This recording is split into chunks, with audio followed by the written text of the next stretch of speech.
Hello semua, pada kali ini Teroka Tech Xtra cukup istimewa. Kita nak tahu dengan lebih dekat lah sebab sekarang kan situasi memang banyak pengajaran online dan sebagainya, termasuklah debat dan pidato. Dulu memang kat sekolah I adalah ambil bahagian dalam pidato debat, tapi itulah sekarang jadi macam lawyer buruk pula. Orang yang paling penting, expert untuk terangkan kepada kami sudah pasti Emilia Sharif, iaitu CEO MIDP. Emilia, you are very good in talking, I'm sure, professionally and also dekat kedai-kedai mamak kan, bila cerita dengan kawan-kawan memang tak boleh kalahkan you lah. Ya? Kita nak tahu dengan lebih dekat MIDP. Please explain to us who is MIDP dan fungsi MIDP. Okay, secara amnya MIDP adalah Institut Pendidikan Kemahiran Insaniah ataupun dalam bahasa Inggeris kita panggil an education institution yang fokus dekat soft skills education. So apa kita buat adalah kita buat latihan, kita juga buat event dalam bentuk competition, workshop untuk pelajar daripada sekolah rendah sampailah ke universiti. So kalau tengok age group, kita tengok dalam dari umur 7 tahun sehinggalah 22 tahun, 24 tahun. So it's a continuous learning. You said 22 tahun. Saya lebih daripada 20 tahun. But I want to be a debater. Boleh. Kalau umur kita, Sharon, kita ada kelas yang lebih istimewa, kita panggil applied debating. So or applied public speaking. So kita tak ajar public speaking ataupun debat untuk pergi competition, tapi kita ajar how do you apply the skills of debating in or at work, for example. How do you apply the skills of negotiation and pitching to get your board to approve your paper? So we call it applied debating lah. I like that one. You know, our proposal, we work so hard sampai kepala pening. You know, boss, please lah approve. This is when, you know, negotiation and the way we explain and all Betul. this. Nanti I pergi kelas MIDP boleh Okay, lah? boleh, saya bagi diskaun. Kan baik. I akan bawa kawan-kawan lah. Jadi hari ini Emilia, bukan kita dua orang je lah. Kita ada guest juga. So please perkenalkan guest kita. Teroka Tech kali ini cukup istimewa kerana kita ada 2 Zoom guest. So please Emilia, who are they? Okay, so guest pertama, actually kedua-dua guest ni memang saya sayang lah sebab they are not just my friends but they are also the best coaches kat MIDP, some of the best coaches. So yang pertama adalah Aisyah. So Aisyah adalah jurulatih pidato di MIDP.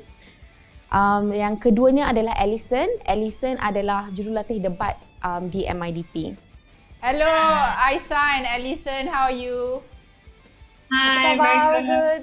Very good, looking good, both of you. Very energetic to join us in Teroka Tech Xtra today. So kita nak start dengan Alison dululah. Jadi Alison, you know lah, online teaching dan sebagainya, I think there's challenges as well. And teachers, you know, and students, we have to adjust. How do we concentrate, stay focused in online teaching? Yeah, thank you for having me at Teroka Tech, first of all. I'll just talk you through like 3 main challenges that I face, you know, adapting to online learning. I think the first thing that I face is with the nature of the way debate has to be taught. So I think in a typical classroom, your teachers, the challenge is the teacher has to retain your attention, and then you do some minimal interaction between with like Q&A or sharing session, right? But with debates, it's not just about retaining my students' attention because there's always distraction around like dog barking, you know, parents at the back, you know, like, you know, they're online playing games. These are all the sort of distractions that we face. At the same time, I need to make sure that my students get to interact and engage with them, because debates, you are arguing, there's rebuttals that you need to answer to, right? So most of my students and I are lucky enough to have stable internet connection, but some of my students don't. So when someone's speaking and arguing, and then when that's done, and then the other team was like, oh, I didn't hear half the thing, or you know, it was lagging on my side. So that constant need to ensure that there's interaction and engagement when they are debating is definitely a challenge that I face. I think the second thing that I have to deal with is it's a lot harder to gauge whether they've overcome their challenge with confidence and stage fright. That's one of the biggest things, because debate is not about just like you have critical thinking skills or knowing what to say, but it's actually how you want to say it. So some students, they know what to say, but they lack style, or they need to learn style or manner or charisma. So it's a lot harder to gauge when you are talking over the screen. So right now, what I'm experimenting with is with voice modulation and facial expression, because that's the actual thing you can actually see, right? So now I'm like, okay, that is the two things that I can interact with. How do I make it better in this setting? And the third thing I think is one of the most important thing, and I think one of the biggest challenge I have is when it comes to debating, it requires you need your students to put themselves out there. So that means they need to overcome a lot of the insecurities that they face. So things like stuttering, things like very low self-confidence or stage fright. For the past 1.5 or 2 years that I've been teaching at MIDP, I formed really good relationship with my students, and that has helped me coach them throughout the tournament season. So after class, we'll regroup, we sit down in the teams, I'll give them pep talk days before the competition, I'll interact with them, I'll banter with them, because we have that physical face-to-face relationship. So I've created that strong bond. So if they need to put themselves out there and need to face their insecurities of their stuttering or with stage fright, they need to feel comfortable enough to express that to me. But if I don't have that bond with them, if I don't have that relationship with them, it's a lot harder for them to express their opinions or their thoughts or their challenges in class, because you're consistently being faced with, I have a lot of kids right before their speech be like, Miss Ellison, just want to warn you, the speech is going to be very bad. Like they will have a lot of negative self-talk. So it's a lot harder to fix that when I can't pull them aside after class and say, hey, why are you dealing with this sort of problem? So what I do normally is I just spend the first 10 minutes in class, chat with them, catch up with them, create that relationship with them so they feel comfortable, even virtually too. I like that, Alison, when you say relationship between students and the coach. I sendiri merupakan jurulatih squash juga. I always have this mantra in me. It's not how much the coach know, but how much you care. So bila students dah yakin kepada you, they know that you care about them, then become a great team. Betul. Pendapat anda juga tadi, seperti yang dikatakan oleh Alison, terutama mungkin certain culture or negara dari segi keyakinan, being outspoken. I believe that I'm sure a lot of people agree untuk kanak-kanak Malaysia, orang-orang Malaysia, kadang-kadang kita ni memang sopan santun, we don't want to say too much. So untuk debate ni, how do we improve our confidence, especially our youth kan, untuk berdebate ataupun not just debate but be confident talking and stand up for themselves? I think the most important thing is to recognize where the fear is coming from to begin with. Some people just feel like they are not good enough because I don't read enough. I don't know enough about the world. But some people are actually afraid of making mistakes. So kalau kita nak overcome perasaan takut dan nak make sure students ni semua jadi lebih confident, kita kena faham kenapa dia tak confident to begin with. Yang keduanya, saya nak address this thing where kita selalu rasa macam, oh kalau budak ni outspoken, mesti boleh debate. Itu inaccurate lah sebenarnya, because just because you are outspoken, just because you are loud, does not mean that you will automatically be a good speaker. Because it takes more than just speaking and being loud to be a good speaker. You are right. It's knowledge, confidence, and I guess life background. Betul. And all these things. This is when the best coaches from MIDP will coach lah, kan? And again, I should say that challenges like what Alison said kan tadi, Alison. This is when, yes, there are challenges, tapi apa yang perlu dilakukan to make sure that the online teaching goes on really well and smooth. And this is when Aisa, mungkin you want to put in your thoughts. Yeah, thank you, Sharon. So memang it's really hard, as Alison said, especially for the students and for the teacher. So I think the first thing that you need to do as a teacher, right, be prepared and ready for all technological issues. Memang sebagai cikgu for online class, kita memang kena lebih prepare beforehand. And kita kena bekerjasama dengan students dan parents juga, especially for students yang younger. So before the class, if you take away the technological issues, you can just concentrate on the class. So before the class, you kena ada detailed guide about how to enter the class. You have to have online etiquette. Kena ada video on so that kita sebagai jurulatih can see whether or not they are paying attention. And they also need to know what to do if there's an issue. Kalau to drop off the class, do we text the teacher? Do we call them? How do we enter? So like, if you can do a dry run beforehand, that would be really, really good. So when you brief them and always prepare for all types of emergencies. So what I do is I record my classes. So kalau students accidentally drop off or memang tak boleh masuk balik, at least they have a point of reference beforehand. And I always share all of my resources before the class, during the class, and also after the class. Because you never know if they miss anything. So you must be prepared to do that as a teacher. The second thing is, especially sebagai jurulatih pidato, it's not just you yang speaking. You need to make sure that students get involved. Because students memang senang boring. Like Alison said, banyak distraction. So untuk soft skills especially, the students need to know how to speak, need to know how to lead, need to know how to interact with each other. So you don't just kena prepare slides so that they'll be visually and verbally engaged. You kena tanya questions, ask them to read the slides, ask them their opinions, get them engaged. But if they think, oh, the trainer is going to ask me questions, I'm going to pay attention. So it really helps. And what I do is to get students involved is even simple things like every time somebody gives a speech, I ask students to unmute and clap. It sounds like, oh, live show. So like, kita pun nak clap lah.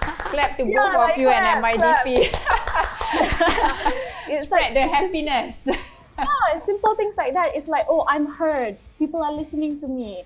And then if they want to make jokes also, I say just unmute yourself, make a joke. And if you think it's funny, unmute yourself and laugh so that it sounds like a real class, and not just me speaking to no one to my computer, And then the third thing is really dealing with what Alison talked about. You need to check in with students because like Alison said, that bond is so important. For them to not speak out in class, they have to feel confident. They have to feel comfortable. So depending on how big the class is, start early and then you start checking with them, ask them questions because the pandemic is hard on students too, especially for young children. They don't get to see their friends. So I always ask my students to come maybe 30 minutes before and then they love it. We chat with each other and then they get comfortable talking. So in the class itself, they are already like very comfortable with speaking and asking questions because they also want that social connection. Which goes nicely to my last ultimate tip. Don't give up on group work, okay? If possible, Zoom, we have something called breakout rooms. All MIDPs, lecturers, trainers do it. You put them in breakout rooms so that they can do group work because once they're in groups, right, they interact with each other, they connect with each other, they speak out, it's more natural. And even after class, give them group work, ask them to exchange contact. Actually, all students just want an excuse to talk to each other. So it also allows them to be leaders in their group. It allows them to be more comfortable to speak up because they're with their peers and their friends. So I really encourage teachers to do group work, even if the class is really big. Yes. We do group workshops also, so it can be done, guys. Yes. This can work. I really like your spirit, Aisa. I mean, it's very positive. I know, just like what Alison said, banyak juga dia cabaran dia mengajar secara online. But I feel this is the way to go. It's just that the pandemic pushed everybody, especially Malaysian, to use technology dalam semua industri, especially dalam dunia education and learning. And MIDP, congratulations, you are a role model for everybody. I know this is for kejohanan debat, tapi it is possible because you organize the biggest kejohanan debat di Asia. And I want to say as well, katakan satu perkara Amelia sebagai CEO MIDP. One big advice to semua tenaga pengajar, teachers out there in Malaysia. Okay, first of all, before saya bagi advice, saya kena recognize dulu lah. Tenaga pengajar di Malaysia adalah salah satu tenaga yang paling penting di Malaysia. Saya support cikgu-cikgu kat Malaysia. They have one of the most difficult jobs ever.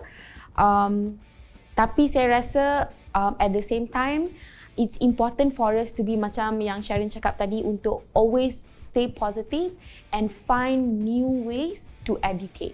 because the world does not wait for us. Now kids learn through memes. Kids learn through like watching things that we don't even find funny but they're laughing. So kita kena catch up. Kita kena catch up sebab susah nak jadi cikgu ni sebab kita umur 30, 40 tapi student kita umur 12, 9. Dia lagi tahu pasal teknologi. Benda yang dia rasa interesting, kita rasa macam apa benda ni, you know? So you have to catch up with them and you have to be interested in the thing that they are interested in. Sebab mengajar ni is not one way. It's not like you ajar blah blah blah blah and expect them to listen. That's it, bukan.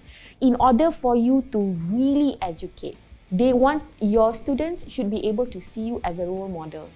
Oh cikgu, teacher Aisa or teacher Alison are great because not just they teach these kids something, but because they are role model. Okay, bila student tengok dia orang macam, I want to be like Coach Aisa one day. I want to be like Coach Alison one day. So, it's about positioning your entire approach to education. Yep, fantastic. So, Alison and Aisa, before we go, maybe start with Alison. Your biggest hope for your students and also maybe education secara online in Malaysia.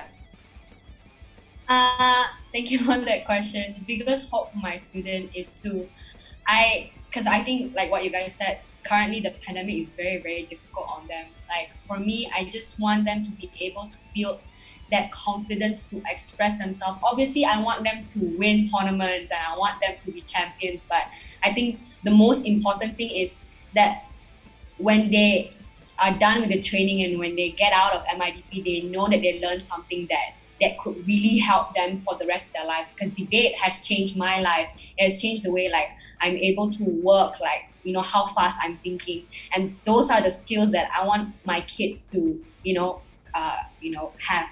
I think with education in Malaysia in terms of online, I really, really agree. I think right now teachers are facing a lot of challenge with adapting to online, and I really do hope that there will be more resources and facilities that are being given to these teachers and these students. I think that is one of the biggest challenges here right now. I don't think it's the fact that students don't want to learn or teachers don't want to teach. It's the fact that we don't have enough resources or facilities to ensure this smooth transition. So I really do hope that is a problem that we can fix in the near future. Yeah, fantastic advice. And Aisa, how about your wish and advice to motivate all the teachers out there? Don't give up, be positive. I know online teaching is hard, but come on, you can do it.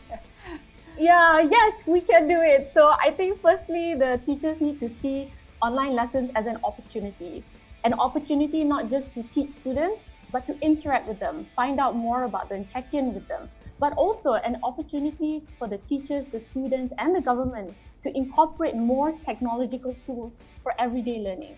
I think the skills that we learn from virtual learning is going to be something that's really useful even when we go back to physical classes, physical schools, where public schools will be more equipped with Wi-Fi and they're able to use things like Google Docs, Google Slides, things that they wouldn't have otherwise learned if not for this transfer or if not for the pandemic.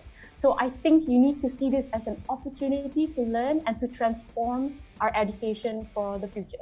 That's my advice to everyone. Thank you so much. I really like the positivity of Alison and also Aisa, and very good advice. Big tips for the tenaga pengajar and also to the student. Thanks so much Alison and Aisa again for joining Teroka Tech Xtra. See you soon. Yeah. So Amelia, MIDP dalam tangan yang baik lah di bawah anda CEO. Hopefully. Coaches, very positive, and also I believe that creative thinking and think out of the box is so important. Betul. Especially in this situation. And dengar kata anda juga MIDP juga menganjurkan kejohanan debate untuk wanita. Terbesar juga. Betul. So recently lepas kita buat ABP, which is the largest debating competition in Asia in the British parliamentary format, saya rasa like 2 minggu kemudiannya kita buat what we call the Australasian Women's Debating Championship. So Australasians, obviously it involves not just Asia but Asia Pacific, so Malaysia, New Zealand dan Australia, where the competition is memang untuk penebat wanita sahaja, and every aspect of the competition must be run, or the decision making process must be by a woman. Wow, woman power lah ni. Yes, so bukan pendebat saja wanita, orang yang run the competition, orang yang you know, the people who hold the key decision power are all women as well. Fantastic. Congratulations. Kita nak memperkasakan kaum wanita di Malaysia dalam segala industri, and we hope that women are given the chance because they are great leaders. Betul. Like us, kan? Betul tak? Saya rasa ni mungkin debatable sikit lah, tapi saya generally rasa women make really good leaders and really good bosses and really good coaches. Not just because women are more, I think selalu orang cakap, oh, women are more motherly, women are more nurturing. Dia pok-pek. Tapi sebenarnya women are more emotionally intelligent, or women care, or women know how to prioritize. Saya tak cakap lah lelaki tak tahu macam mana nak buat, tapi dah banyak sangat attention kan kat lelaki. Oh, you know, you want to be a prime minister, you must be a man. Do you really though? You know? So saya rasa it's very important for us to keep questioning those standards. Sebab saya bukan sahaja memperkasakan wanita, tapi memberi peluang kepada wanita. Saya sebenarnya 50-50 sikit. Sebab selalu orang cakap, oh, kita kena capacity building wanita, kita kena memperkasakan wanita. Why don't you think about it this way? Wanita dah diperkasakan. We are ready. Come on. Dah hebat. Bring it on, kan? Just give them the opportunity, kan? So saya rasa it's very important. Yeah, but again, congratulations MIDP, and we hope that online learning in many ways, pidato ke, debat ke, buat homework ke, it will push Malaysia to another level, and especially women empowerment. Thank you so much, Amelia. Thank you, Sharon. Dan begitulah, sampai di sini saja Teroka Tech Xtra. Sudah pasti banyak yang anda belajar ya, kepada tenaga pengajar, kepada students. It's okay, don't worry, you know, let's keep learning, and online teaching will be the new way, you know, besides physical teaching. And let's work together, be positive for the good of Malaysia. Jumpa lagi.